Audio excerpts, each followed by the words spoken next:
이 감사라는 말을 옥스포드 영어 사전에 보면은 좀 어렵게 정의를 하고 있습니다.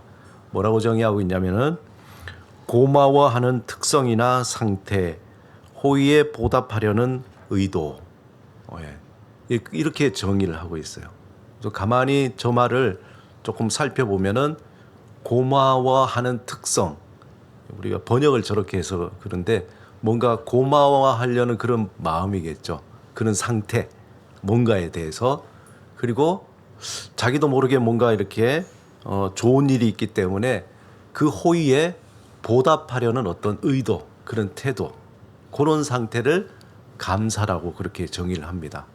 그런데 영어의 gratitude라는 이 영어의 말을 보면은 이게 라틴어의 gratia라는 그 호의를 받는다. 그리고 기쁘게 한다는 gratus라는 말, 그 말에서 왔다고 해요. 그래서 이 감사라는 말, 우리가 너무 쉽게 감사합니다, 또 고맙습니다, 뭐 그렇게 얘기를 하는데 그 말을 조금 더 우리가 의미를 살펴보면은 그런 느낌인 거죠. 뭔가 어떤 친절함을 받았을 때, 또 누군가에 대해서 내가 관대함을 받았을 때, 아니면은 직접적으로 선물을 받았을 때, 또 뭔가 내가 주기도 하고 받기도 하는 어떤 그런 아주 좋은 분위기, 그리고 아무런 내가 대가도 없었는데 내가 뭘 한 것도 없는데 무언가가 나에게 이렇게 주어지는 그 상태, 그때 내 마음속에 나도 모르게 참 감사하다 이런 생각이 드는 거죠. 우리가 흔히 지하철에서 아니면 버스에서 막 다리가 너무 아픈데 근데 누군가가 여기 앉으시라고 이렇게 자리를 비키거나 아니면은 뭐 본인이 이제 내릴 차례가 돼서 이렇게 나가면은 구체적으로 여기 앉으세요 그러면 아유 감사합니다라고 말이 나오기도 하고, 또 그 사람이 이제 내릴 때 돼서 자리가 비켜지면 내 마음속에 아유 참 감사하다 하고 그 자리에 가서 덥석 앉게 되죠. 예, 그런 어떤 의미, 그런 의미라는 거예요. 그런데 이 감사는 자신의 삶에서 뭔가 좋은 일이 뭔가 생겼다라는 인식이 생길 때 그때 나타나는 반응이라는 거예요. 뭔가 내 마음속에 너무나 당연한 거 아니에요. 나쁜 일 생겼는데 감사하다 그러진 않을 거잖아요. 뭔가 나에게 웬일이지? 뭐 이렇게 그런 일이 생길 때 감사하다는, 선물을 받을 때, 자리에 양보를 받을 때, 아니면 뜻밖의 그냥 누구 집에 놀러 갔는데 밥 먹으러 갈래? 그래서 저 가도 돼요? 해서 가서 같이 밥 먹을 때 너무 감사합니다. 그런 마음들. 두 번째는 좋음의 원천 중에서 이 감사라는 것은 내 안에서라기보다 밖에서 뭔가 나에게 들어와서 생겨지는 마음이라는 거예요. 즉 감사는 내가 아닌 다른 사람을 향한 감정이라는 거예요. 나 스스로에게 그냥 내가 감사해 뭐 그럴 수도 있겠지만 굳이 그런 사람은 없잖아요. 누군가가 나에게 뭔가를 호의를 베풀고 뭐 배려를 하고 했을 때에 나오는 반응인 거죠. 일을 막 하는데 요즘에 우리 김경화 사모님 엄청 일 바쁘신데 막 누가 옆에 와서 힘들죠? 제가 도와드릴까요? 그럴 때 마음의 저절로 너무 감사해요. 이런 마음이 생기는 거죠. 외부로부터 오는 겁니다. 동료나 누군가의 도움, 그것으로 일이 잘 마무리되었을 때에 그때 감사하는 마음이 밀려오는 거죠. 이러한 감사는 아주 흥미로운데, 감사는 겸손을 수반한다 그래요. 겸손을. 뭐냐면은 감사할 때 그렇지 뭐 나는 이렇게 뭐 당연히 받을 그런 자격이 되지라가 아니라 그런 자격이 없는데 내가 그런 배려를 받았다는 감사와 이 마음의 겸손은 같이 이렇게 딸려간다는 거예요. 그래서 감사하다고 했을 때에 우리의 마음이 겸손하다는 건 뭡니까? 내가 조금 이렇게 낮은 자세가 되는 거죠. 또 다른 얘기는 뭐냐면은 내가 지금 이렇게 하는 거는 다른 사람의 도움이 없이는 내가 이렇게 요 상태가 될 수 없었구나라는 그러한 마음의 겸손이 생긴다는 겁니다. 더 재밌는 거는 이 영어에 그 감사 그러면 thanks잖아요. THANK.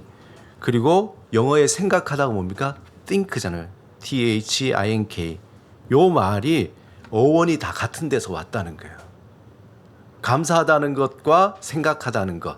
요 어원이 똑같은 데서 왔다는 거예요. 그래서 하이데거는 뭐라고 자주 얘기했냐면은 생각한다는 것은 감사하다는 것이다. 이게 뭔가 논리가 잘 안 맞는 것 같지만 이제 같은 어원이라는 거예요. 근데 조금 더 생각해 보면 그런 거예요. 아, 내가 생각해 보면은 참 감사하구나 이럴 경우가 있죠. 우리가 추석 명절 때 뭐 예배 드리고 또 부모님하고 얘기도 하고 서로 얘기 나누다 보면 아, 그래 참 힘들고 어려웠지만 그래도 지금 우리가 이렇게 만나서 이야기 나누고 이렇게 할 수 있는 건 너무 감사하다. 그 얘기는 뭐냐면은 내가 생각해 보니까 지금 이렇게 있는 것도 참 감사하구나. 생각하면은 감사가 나오는 거죠. 생각해 보면. 사도 바울이 그랬잖아요. 나의 나 된 것은 하나님의 은혜라는 거예요. 내가 지금 여기에 있는 것, 이것은 그저 내가 잘나서가 아니라 하나님께서 나에게 베풀어 주신 은혜, 아니면은 다른 사람의 어떤 도움이나 다른 사람의 배려로 내가 이렇게 됐다는 것을 생각하게 되는 거죠. 생각하니까 참 감사하다라는 마음이 생기는 겁니다. 우리가 살아가다 보면은 감사한 일도 많지만 실제적으로 힘든 일이 많죠. 오히려 고통스러운 시간도 있습니다. 전혀 감사할 수 없는 그런 상황도 있고 또 그냥 불평하고 불만을 늘어놔도 누구 하나도 거기에 대해서 그냥 아유 너 왜 저래 라기보다 그렇지 저런 상황 속에서 저렇게 할 수밖에 없지라고 이해할 수 있는 그런 상황이 더 많이 있습니다. 하지만 우리가 조금씩 시간이 지나면은 think 생각해 보는 게 그 고통의 시간, 그 아픔의 시간, 정말 불행의 그 시간이 지나고 보니까 그 시간이 나에게는 양약이었구나. 그때는 썼지만 그때는 고통스러웠지만 돌아보니까 나에게 그것이 인내함을 주게 했고 그것을 통해서 내가 더 단련되는 것 같고 그것을 통해서 내가 변화가 됐구나. think 생각해 보니까 참 감사하구나 라는 마음이 드는 거죠. 그토록 슬픔과 절망의 시간이었던 때가 나를 더 강하게 만들고 또 새로운 기회를 얻는 전환점이 되었다는 거예요. 그러니까 우리가 항상 불행하다고 생각하는 것은 그 시점은 그렇지만 그게 불행이 아닐 때가 많잖아요. 돌아보면은 그것 때문에 나의 삶의 전환점이 일어났고 그것이 아니었다면은 내가 오히려 더 망가질 수도 있고 내가 오히려 더 피해를 볼 수도 있었던 거죠. 그래서 우리의 마음의 그 기여 그것을 중립에 딱 놓고 잠시 think 생각해 볼 때 아침에 일어나는 모든 평범한 일상들 그리고 문득 바라보는 저녁의 노을들 그리고 가을의 청명한 하늘 주위에 오고 가는 사람들 그리고 지나간 시간들을 가만히 마음의 기여의 중립을 놓고 think 생각해 보면은 참 감사하구나 그런 생각이 들어요. 한마디로 지금 우리가 여기서 살아있다는 거 이 자체가 감사한 거 아니겠어요? 저와 여러분이 이렇게 예배 드리고 마주 볼 수 있다는 자체가 참 감사한 거예요. 만약에 여러분 마음에 감사라는 것이 없다라고 한번 생각해 보세요. 여러분 단어 속에 감사가 없다. 감사합니다가 감사의 마음이 없다면은 마치 천국이 없는 것처럼 마음이 답답한 것으로 가득 차게 될 거예요. 사회학자 게오르그 지멜이라는 사람이 이런 말을 했습니다. 감사라는 것은 인류의 도덕적 기억이다. 한번 말을 잘 음미해 보세요. 이 감사라는 말은 우리 이 역사 모든 사람들이 살아온 그 인류의 도덕적인 기억이라는 거예요. 기억. 아까 think 생각해 보는 거죠. 생각해 보니까 참 감사하다는 것. 그것은 인류의 도덕적인 기억이 있으니까 그것에 대해서 감사할 수 있는 그러한 마음이 생기는 거죠. 또 한 가지는 모든 감사 활동이 갑자기 사라진다면은 사회는 적어도 또 우리가 아는 사회는 와해돼 버린다는 거예요. 이게 무슨 말일까? 감사라는 말이 없어지면은 우리 사회가 와야 된다는 거예요. 여러분 생각 한번 해보세요. 이 말은 우리가 흔히 얘기하는 사자성어 뭐가 있죠? 배응망덕이라는 게. 내가 이렇게 베풀어주고 또 기회를 주고 도와주고 했는데 거기에 대해서 은혜는 다 잊어버리고 어떻게 그냥 뭐 요즘 말로 쌩 까는 거죠. 뭐 얼굴 안면 탁 몰수하고 모른 척하는 거죠. 그렇게 된다면은 이 사회가 혼란스러워진다는 거예요. 좀 더 다른 얘기로 하자면은 이런 이야기입니다. 이 사회가 게오르그 지멜의 말처럼 이 감사라는 게 없어진다면은 모든 인간관계 속에서 분노와 반감, 질투, 비통함, 그래서 서로 다 틀어지는 거예요. 감사가 없어지면. 그래서 순간 와르르 다 무너지는 거죠.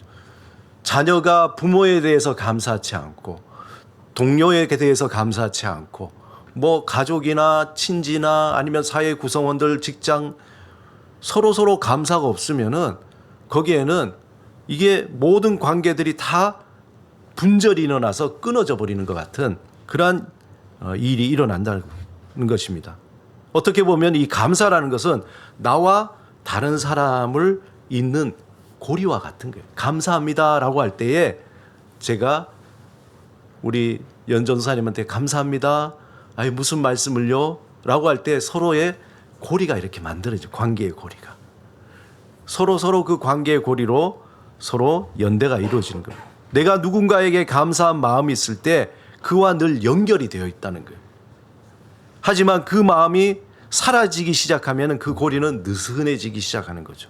그리고 관계가 어색해지고 나중에는 나와 아무런 상관이 없는 관계가 끊어져서 아무런 상관이 없는 그런 관계가 되는 겁니다. 이런 이야기죠. 그 사람 예전엔 좀 고마웠는데 뭐 지금 뭐 그저 그래 별로 나하고 상관없어. 이런 마음인 거죠. 예전에는 감사로 고리가 있었는데 그러나 끊어지고 난 뒤에는 감사가 사라지면은 그 관계가 끊어져서 아무런 관계가 없어지는 거죠. 한 연구에 따르면은 감사에 대해서 이렇게 결론이 나 있습니다. 감사함을 느끼는 사람은 기쁨과 열정과 사랑과 행복 이런 낙천적인 긍정적 감정을 더 높게 만든다는 거예요. 감사할 때 우리 안에 기쁨이 더 높아지고 감사할 때 열정이 일어나고 사랑이 일어나고 또 행복감들이 더 증폭이 된다는 거예요. 동시에 감사를 실천하는 사람은 질투나 탐욕이나 비통함, 어떤 파괴적인 충동으로부터 보호를 받게 된다는 거예요. 보호를 받게. 그래서 매일 감사를 경험하는 사람은 또한 스트레스를 효과적으로 또 극복을 한다 그래요. 그렇다면 어떻게 돼요? 우리가 아침에 일어나서 감사합니다. 또 모든 일에 대해서 감사합니다. 이런 마음을 가질 때에 스트레스도 잘 극복하고 우리 안에 여러 가지 충동적인 감정을 보호할 수도 있고 더 나아가서 다른 사람과의 그 유대관계도 좋아지게 되는 거죠. 헨리 나우에는 더 의미심장한 말을 우리에게 전하는데 뭐라고 얘기하냐면은 한번 보겠습니다. 감사는 원칙적으로 의식적인 선택이다. 저는 이 말을 딱 읽으면서 약간 멈칫했어요. 감사가 의식적인 선택이다. 마음의 상처를 입고 불쾌하거나 반감이 가득 차 있을지라도 우리는 감사를 선택할 수 있다. 불평 대신 감사를 선택할 수 있는 상황이 얼마나 많은지 생각하면 놀라울 따름이다. 비난을 당해서 마음이 쓰라릴 때도 나는 감사를 선택할 수 있다. 핵심은 뭐냐?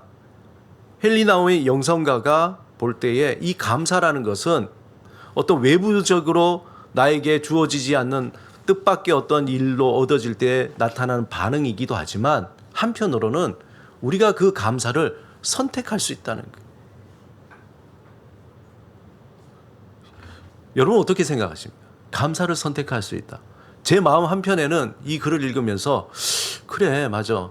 우리가 믿음으로 감사를 선택할 수 있겠지. 그런데 한편으로는 정말 그럴 수 있을까? 이런 생각도 드는 거예요.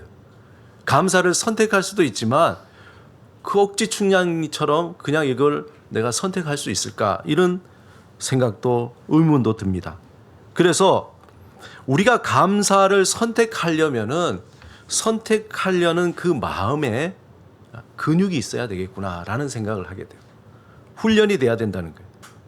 사실 우리의 삶은 감사를 선택할 수 있는 여유를 안 줍니다. 그렇잖아요. 하나의 어떤 불만족스러운 일이 일어나면은 그 다음에는 긍정적인 일이 일어나야 되는데 또 더 나에게 힘든 일이 또 생겨나요. 그럼 감사를 하고 싶어도 할 수 있는 상황적인 그런 여유를 주지 않는다는 거예요. 언제나 삶은 우리에게 불평과 불만을 선택하도록 온갖 지뢰들이 우리 삶에 이렇게 늘어져 있는 거예요.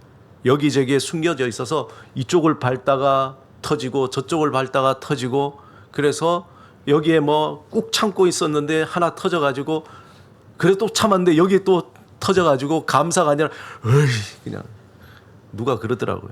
예전에 어떤 목사님 그냥 이를 악물고 감사를 해요. 감사합니다. 하나님 감사합니다. 그게 잘 되나요? 근데 막 불평이 터져야 뭔가 마음도 해소가 되죠.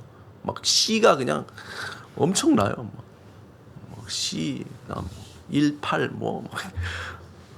뭐 이런 어떤 온갖 종류의 씨들이 막 나오는데 터져서 그런 여유를 안 준다는 거예요. 상황적으로. 무슨 일에 감사하고 싶어도 여기저기에서 펑펑 터지는 불평의 지뢰 때문에 정신을 못 차려요. 그래서 내 마음속에 불평과 불만의 소리가 가득하게 됩니다. 그러므로 헨리 나우엔이 얘기한 감사는 원칙적으로 의식적인 선택이라는 말이 또 한편 와닿아요. 그렇게 여유를 주지 않기 때문에 우리가 어떤 마음에 강한 결단을 하고 의식적으로 선택을 해야 된다. 그 상황 속에서 불평의 상황, 고통의 상황, 내가 원치 않는 상황 속에서 그래 감사해야지 의식적으로 선택을 해야 돼. 그러기 위해서는 감사를 선택하기 위해서는 감사를 선택할 수 있는 마음의 근육을 길러야 되는 거예요. 일본의 한 시인이 있습니다. 예전에 한번 제가 소개시켜 드렸던 것 같은데 미즈노 겐조라는 이 시인이에요. 미즈노 겐조. 이분은 초등학교 4학년 때까지 보통 아이들처럼 산으로 들로 막 다니면서 그렇게 재밌게 놀고 마음껏 웃으면서 지내는 아주 건강한 소년이었습니다. 하지만 그 해 여름에 홍역을 앓게 됐어요. 홍역을 앓고 난 뒤에 불행하게 전신마비가 오게 된 거예요. 그렇게 되는지 모르겠는데 홍역을 앓고 전신마비가 됐어요.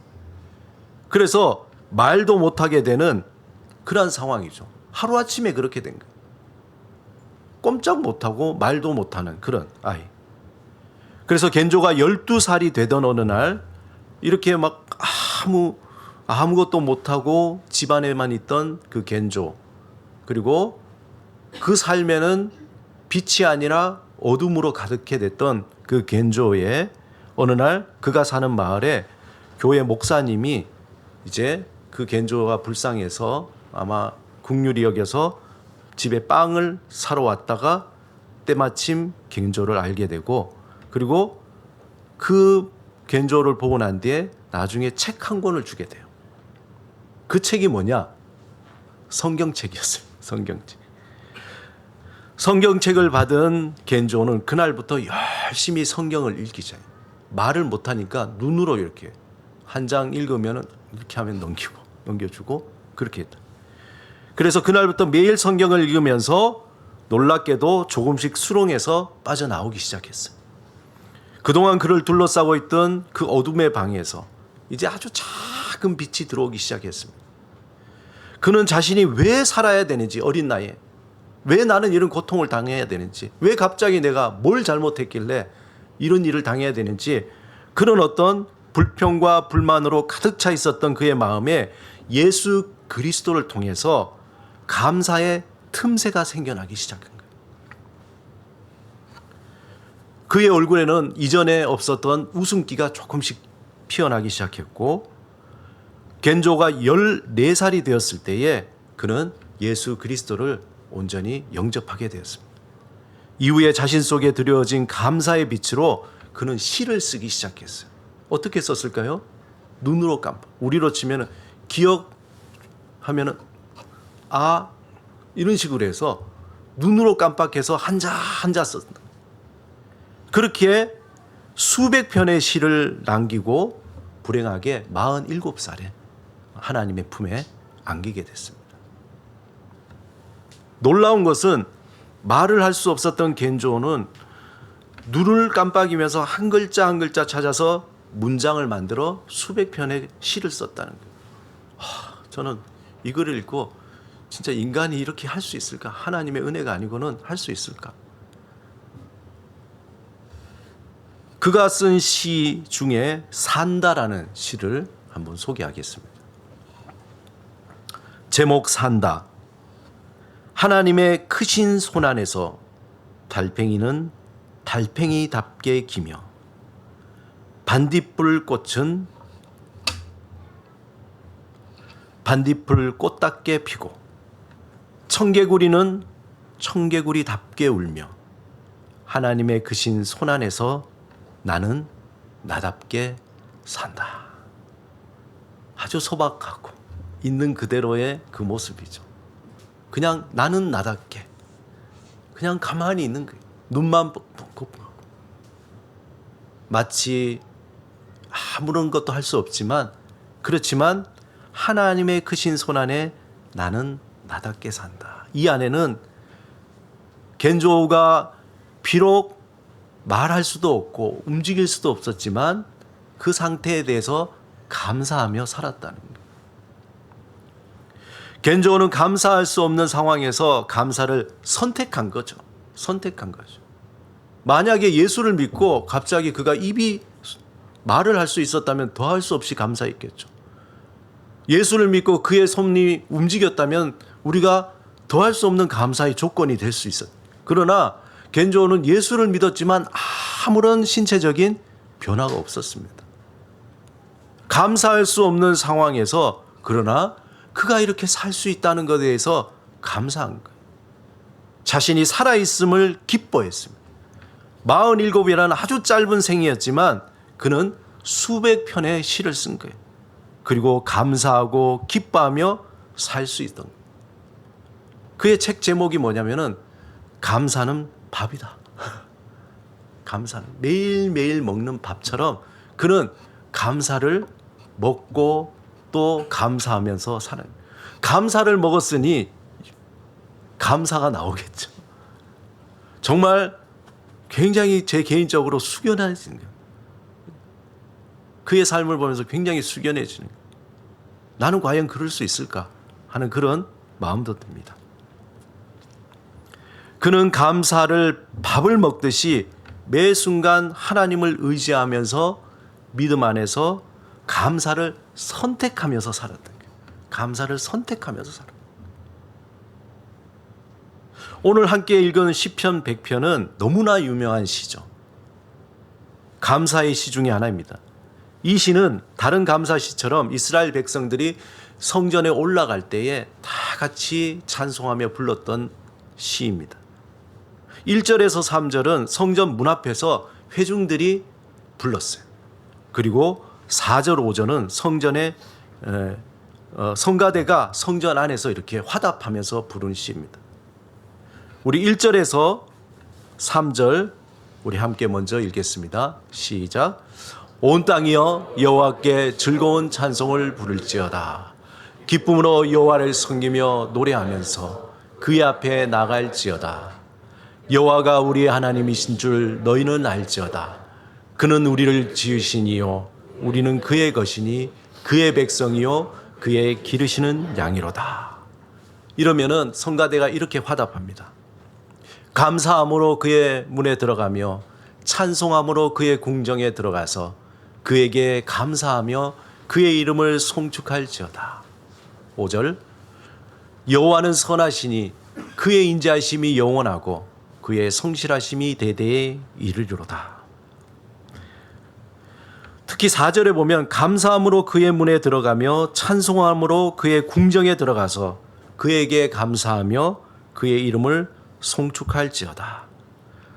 삶의 어떠한 상황에서도 하나님 앞에서 감사를 선택하겠다는 믿음의 행동을 하겠다는 이스라엘 백성의 강한 의지, 믿음의 의지가 담겨 있는 거예요. 왜냐? 하나님은 선하시고 인자하시고 우리는 하나님의 백성이며 하나님의 자녀이고 또한 우리는 하나님께서 기르시는 양이기 때문에 우리가 어떤 상황이더라도 하나님이 나를 보호하시고 책임져 주실 거야. 그것을 믿음으로 받아들이는 거죠. 그래서 지금 상황이 그렇지 않을지라도 나는 감사하겠습니다 라고 감사를 선택한 겁니다. 이러한 감사의 고백이 감사의 근육을 자꾸 만들어내는 거예요. 자꾸 고백하면 고백할수록 나의 입술에, 나의 마음에, 나의 생각에 감사가 점점 그 근육이 생겨나게 되는 거죠. 불평은 또한 다른 불평을 자꾸 만들어내듯이 감사는 또한 도미노처럼 다른 감사를 만들어내는 겁니다. 그래서 날마다 하나님 앞에서 우리가 누구인지 어떤 은혜를 받았는지 생각할 때에 하나님, 나의 나된 것은 하나님의 은혜입니다. 고백을 하고 감사를 선택하게 된다는 거예요. 여러분 아침에 일어날 때마다 선택할 수 있는 거예요. 오늘 하루를 내가 감사를 선택하면서 살 수 있고 아니면은 내가 불평을 선택하면서 살 수도 있는 거예요. 우리가 믿음의 사람이라면 하나님의 자녀라면은 하나님이 우리 아버지시고 그분이 선하시고 인자하심을 고백한다면은 우리는 하나님 앞에 감사를 하나씩 선택하면서 살아가야 되는 겁니다. 사랑하는 여러분, 믿음으로 감사를 선택하면 감사의 힘으로 새로운 삶을 살게 됩니다. 감사가 어떤 조건적 반사에 의해서 반응하는 그것을 뛰어넘고 또 억지 춘향처럼 아이고 그냥 감사하다 그러니까 감사해야지, 그것이 아니라 오늘 본문에 있는 것처럼 우리를 죄에서 구원해 주시고 하나님의 자녀로 삼아 주시고 하나님의 은혜와 사랑을 누릴 수 있는 그러한 새로운 피조물로 변화시켜 주셨기 때문에 하나님 제가 감사하겠습니다. 거기에 뿌리를 두고 감사하겠습니다. 그렇게 고백하고 또 고백할 때에 우리 안에 감사의 근육이 자라나게 되는 겁니다. 날마다 감사를 선택하며 감사의 열매를 맺는 우리 미화 십자가 성도 여러분이 되시길 바랍니다. 감사할 수 없는 상황이 늘어가요. 어떻게 보면 살아가면 살아갈수록 왜 자꾸 감사할 수 없는 상황이 늘어가는지 모르겠어요. 그렇지만 그런 상황에서도 오히려 감사를 선택하며 나갈 때 마치 홍해를 눈앞에 두고 두려움과 불평과 원망이 가득한 이스라엘 백성, 그런 앞으로 갈 수도 없고 뒤로도 갈 수 없는 그런 진퇴양난의 상황 속에서 그때 놓여 있을 때 이 모든 것을 뛰어넘을 수 있는 것은 믿음으로 감사를 선택하고 고백하는 겁니다. 모세가 믿음으로 바다를 향해 지팡이를 들었을 때 홍해가 갈라지듯이 날마다 감사를 선택하고 감사를 선포하며 살아갈 때에 우리 앞에 놓여 있는 문제가 풀어지고 닫힌 문이 열리게 될 겁니다. 날마다 예수 그리스도 안에서 믿음으로 감사를 선택할 때에 하나님이 우리를 통해서 우리를 향한 그 일들을, 새로운 일들을 보게 될 것입니다. 오늘 10월 첫째 날이에요. 첫날의 단추를 잘 끼웁시다. 감사를 선택하고 감사를 선포하고 감사를 고백하면서 오늘 하루 또 예배를 드리며 그렇게 시작할 때에 이제 10월의 하루하루가 감사로 또 채워지고 그것으로 감사의 열매가 맺혀지게 될 것입니다. 날마다 믿음으로 감사를 선택하며 감사의 풍성한 열매를 맺는 여러분의 삶이 되시기를 주님의 이름으로 축원합니다. 우리 같이 한번 기도드리겠습니다. 오늘 말씀을 생각하시면서 하나님, 감사할 수 없는 상황에, 그 상황에서도 감사를 선택하며 고백하며 살아갈 수 있도록 우리에게 충만한 믿음을 허락하여 주옵소서. 우리는 할 수 없지만 성령님께서 우리에게 함께 하시고 충만히 역사하실 때 우리 입술의 고백으로 또 삶의 구체적인 행동으로 살아갈 수 있습니다. 주님, 저희를 도와주시옵소서. 감사하고 또 감사하며 우리 앞에 닫혀있는 모든 문들이 열리게 하시고 또 우리를 덮고 있는 어두움이 물러가게 하시고 감사를 통하여 하나님의 이름을 높이게 하옵소서. 우리 시간에 잠시 하나님을 의지하며 또 감사의 고백으로 침묵으로 기도드리겠습니다.